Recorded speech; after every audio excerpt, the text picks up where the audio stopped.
Let me tell you about Mrs. Davies, because her story could be yours. She was 72, a retired nurse, flying alone to meet her newborn granddaughter for the first time. She was capable, proud, and deeply independent. She didn't want to inconvenience anyone. So when her hips began to ache during the long walk from security to gate B45, she stayed quiet. She told herself she could manage. She pushed through the pain.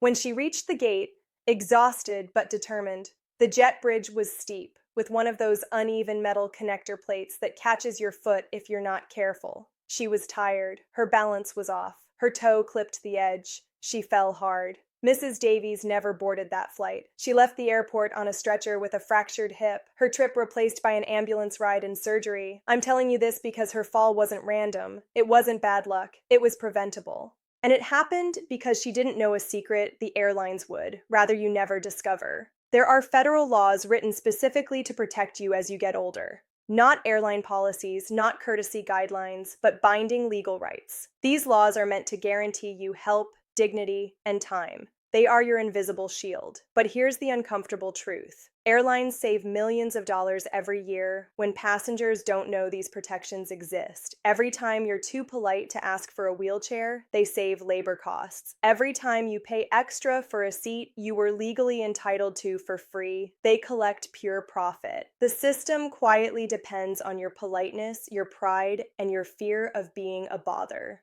Today, I'm not sharing casual travel advice. I'm opening the rulebook airline lawyers hope you never read. I'm giving you the language and knowledge to demand the safe, respectful journey you deserve. If we haven't met before, hello, my name is Mila. I've been a flight attendant for 15 years with a major U.S. carrier, and I've watched flying change from a service-driven experience into a fast-paced obstacle course. I see the anxiety in older passengers' eyes every day. I see you rushing, lifting bags you shouldn't lift, staying silent when your body is asking for help. The airline's business model is speed and fees. Mine is your safety. Today, I'm not just a flight attendant, I'm your advocate, and the rules of flying change after 60, whether the airlines admit it or not. Let's start with the most critical right of all, the one that could have changed everything for Mrs. Davies. Most seniors believe wheelchair assistance means someone pushes you from the ticket counter to security and then leaves you to figure out the rest. That belief is dangerously wrong. Under the Air Carrier Access Act, a federal law, airlines are legally required to provide assistance from the curb of the airport all the way to your seat on the airplane, and again, from your seat to baggage claim at your destination.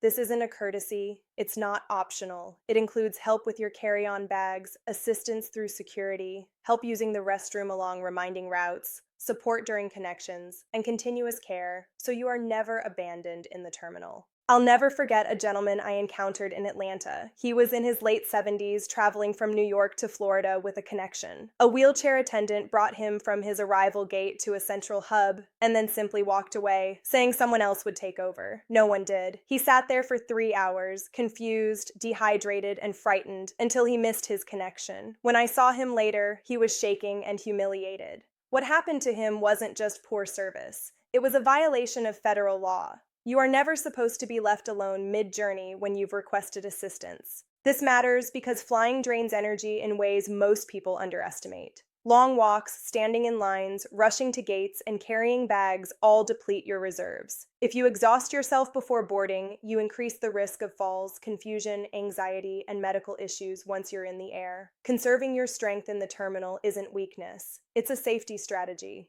The process starts before you even leave home. When booking your ticket online, always check the box for special assistance or accessibility and select wheelchair assistance through the airport. On travel day, do not drag your bags into the terminal looking for help. Go directly to curbside check-in and tell the SkyCap, I have wheelchair assistance noted on my reservation. I need help from here to the gate. They are required to call for an attendant to meet you right there. When the first attendant arrives, look them in the eye and say, I have a connection and need straight-through assistance. Please don't leave me until I'm at my next gate. Straight-through assist is industry language. It signals that you know your rights and expect continuous care. Now let's talk about boarding, because this is where airlines quietly make a fortune by selling you something that federal law already guarantees. Airline marketing wants you to believe priority boarding belongs to first-class passengers, elite status members, or credit card holders. That's not true. Federal regulations require airlines to allow passengers who need extra time or assistance to board before general boarding begins. That means before Group 1, before first class, before anyone else. Airlines don't advertise this because they sell priority boarding as an upgrade. They rely on you feeling pressured, afraid of crowds, and willing to pay to avoid being rushed. I once worked a spring break flight to Florida where the gate area was chaos. The agent started boarding Group 1 immediately. An elderly couple, the Millers, waited patiently with their Group 5 passes. By the time their group was called, the jet bridge was packed. People pushed past them with heavy bags. Mrs. Miller didn't fall, but she was terrified, clinging to her husband as they boarded. No one should have to fight their way onto an airplane. You don't wait for permission, you advocate. Be at the gate early. Walk up to the gate agent before boarding starts and calmly say, "Due to my age, I need extra time to board safely. I'm requesting pre-boarding under the Air Carrier Access Act." When you use that language, agents understand you're asserting a legal right. They'll usually tell you to wait near the podium. When pre-boarding is called, you board first, with an empty jet bridge and aisle. You take your time, stow your bag safely, and sit down without pressure. That calm start matters more than you realize. Another costly trick airlines use involves seat assignments. They frequently separate travel companions and then charge fees to sit together. But if you're traveling with someone who provides essential assistance for a medical condition or mobility need, the airline is legally required to make a reasonable effort to seat you together at no additional cost. They assume you'll panic and pay. I once had a passenger whose wife had early-stage dementia. She was calm but needed him nearby to stay oriented. The airline seated them 20 rows apart. He didn't want to cause trouble.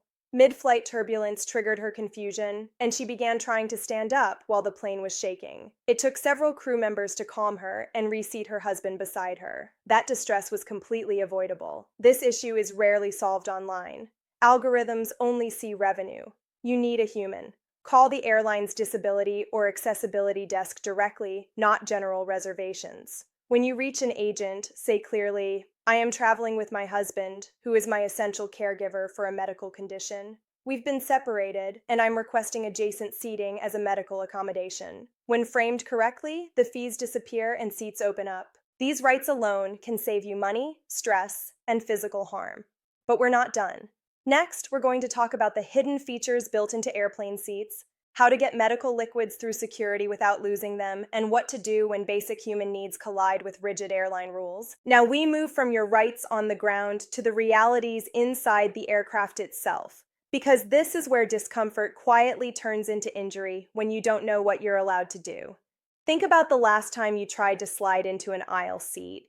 You twist your hips, squeeze past a fixed armrest, bump your knee, and hope nothing pops or pulls.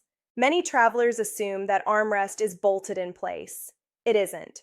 On nearly every modern aircraft, federal accessibility rules require that the aisle seat armrest be movable to allow safer transfers for passengers with limited mobility. The airlines don't advertise this feature, and they don't demonstrate it, because they don't want people lifting armrests during flight or breaking mechanisms out of curiosity. But for boarding and deplaning, using it is your right. I've seen what happens when people don't know this. A passenger I'll call Mr. Peterson had a prosthetic hip. He was strong and independent, but when he tried to contort his body into an aisle seat without lifting the armrest, he twisted the wrong way. I heard the sound before I saw his face change. His hip dislocated right there in the aisle. Paramedics had to remove him from the plane, and his trip ended before it started. All of it could have been avoided with a simple lever. That lever is hidden on purpose. It's usually underneath the armrest, close to where it connects to the seat frame. On many Boeing planes, it's a small metal tab tucked underneath the very back of the armrest. On some Airbus aircraft, it's a recessed button you have to feel for. Before you try to sit, run your hand underneath, find the release, lift the armrest fully, and give yourself a wide, open space to sit down safely. Slide in, swivel your legs, lower the armrest, and spare your joints unnecessary strain. This isn't a trick, it's an accessibility feature designed for you. Next, we need to talk about security, because this is where fear and confusion cause people to lose expensive and sometimes life-sustaining medication. You've heard the rule drilled into your head. Liquids must be 3.4 ounces or less, packed in a quart-sized bag. That rule does not apply to medically necessary liquids. Not partially, not sometimes. It does not apply at all. The TSA has a clearly stated exemption for medical liquids, gels, and aerosols, regardless of size. This includes prescription creams, liquid supplements, saline, liquid nutrition, and cooling packs for medication. There is no size limit when the item is medically necessary. The problem is speed. TSA officers are trained to keep lines moving, not to educate you. They rely on intimidation and your instinct to comply quickly rather than argue. Every day, seniors throw away hundreds or thousands of dollars in medication because they don't know how to assert this exemption. I once flew with a woman, Mrs. Chen, who carried a liquid glucose solution for diabetes emergencies. It was over the size limit and cost hundreds of dollars. A TSA agent told her to toss it or check it. She panicked and threw it away. Mid-flight, her blood sugar crashed, and we had a medical emergency that could have been avoided if her own medication hadn't ended up in a trash bin. The solution is preparation and language. Do not bury large medical liquids in your carry-on. Remove them entirely. Place them in a separate bin. Before the bin goes into the scanner, calmly say, "These are medically necessary liquids declared under TSA guidelines. They exceed 3.4 ounces and require additional screening. They may swab the bottle or test vapors. This takes a few extra minutes. Build that time into your schedule. If a line agent insists you throw it away, stop engaging and ask for a supervisor immediately. Most supervisors know the law. Never discard medication without that confirmation." Now let's address something uncomfortable but deeply important: the seatbelt sign. When it's on, it's a safety instruction, not a prison sentence. Federal regulations do not allow flight attendants to physically prevent you from using the lavatory unless there is an immediate safety threat such as takeoff, landing, or severe turbulence where the crew has been ordered to sit. As we age, bladder urgency becomes real, and forcing someone to wait through mild turbulence isn't just uncomfortable, it's dangerous and humiliating. I once witnessed an older gentleman on a flight where the seatbelt sign stayed on for over an hour due to light bumps. He was visibly distressed. When he finally stood to go to the restroom, a young flight attendant loudly ordered him to sit down. He explained it was an emergency. She blocked him. 10 minutes later, he had an accident in his seat. That never should have happened. Your dignity matters. If this situation arises, press your call button first. When the flight attendant arrives, say calmly, "I understand the seatbelt sign is on, but I have a medical emergency and must use the lavatory now." They are required to warn you of the risk. Once that warning is given, they must allow you to proceed unless severe turbulence is imminent. Polite firmness protects your health. If you ever find yourself facing resistance from airline staff over a fundamental right, remember one word: CRO, Complaint Resolution Official. Every airline operating in the U.S. is required by law to have a CRO available at all times. This person is trained specifically in disability law and has authority to override agents and supervisors. Airlines hope you never ask for one. I've seen the power of this firsthand. A woman with a fused leg needed a bulkhead seat for pain management. A gate agent told her it would cost extra. She calmly stated her need and then said, "You are violating my rights under the Air Carrier Access Act. I am requesting a CRO."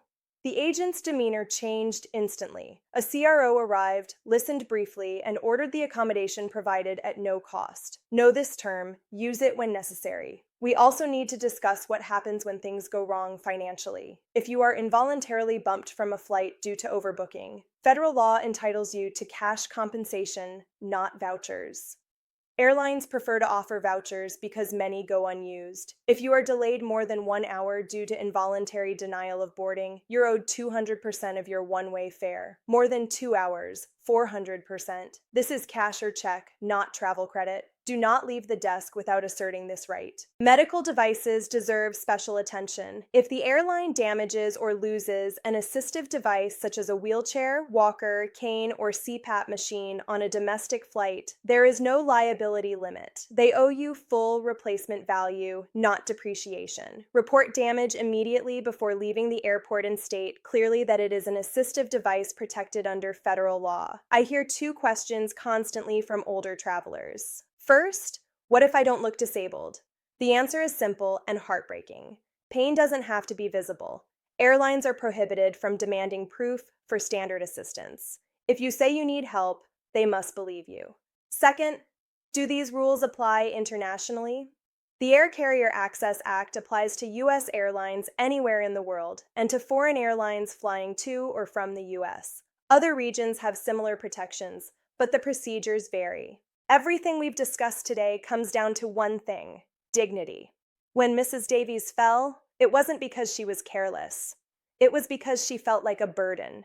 She valued the airline schedule more than her own safety. I need you to promise yourself something. Promise that you will never again risk your health to save an airline time or money. Ask for the wheelchair, use pre-boarding, press the call button, speak up. You are not a problem. You are not an inconvenience. You have earned the right to travel safely and with respect. These aren't tricks or hacks. They are your legal protections. Carry them with confidence. Travel prepared. Travel strong. And when you step onto my plane, I want to greet you with a smile, not a medical kit. I'm Mila, and I'll see you in the sky.